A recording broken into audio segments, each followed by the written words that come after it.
जंगल के अंदर लकड़ ढूंढ रहे हैं यार। पानी यहाँ तक आया हुआ है पर।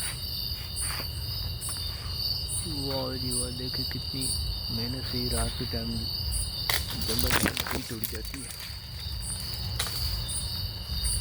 सारी जंगल में लकड़, जंगल में मंगल होगा आज। वाह बहुत ही है,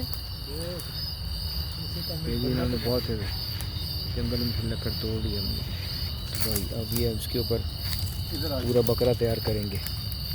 रोस्ट होगा बकरा। नहीं बहुत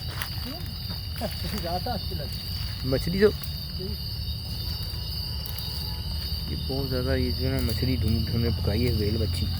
ये जो मच्छी है ना उसके लिए तैयार हो रहा है सारा। ये वेल मच्छी बनी है, दरिया में से पकड़ी है हमने। और ये बुलेयर बिच प्रोजेक्ट ऊपर हाफिज साहब। वाह जो कीड़े बहुत हुए। और ये लकड़ी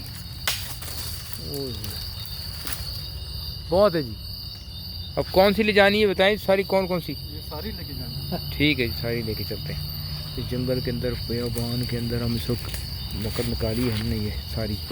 और अब हम इस पर बेल मच्छी तलेंगे और याशी करेंगे। बूंद पाड़ गर्मी में जो मच्छी और लकड़, तबाही लकड़, जंगल बेआबान और जुदाई जुदाई जुदाई जुदाई जुदाई जुदाई।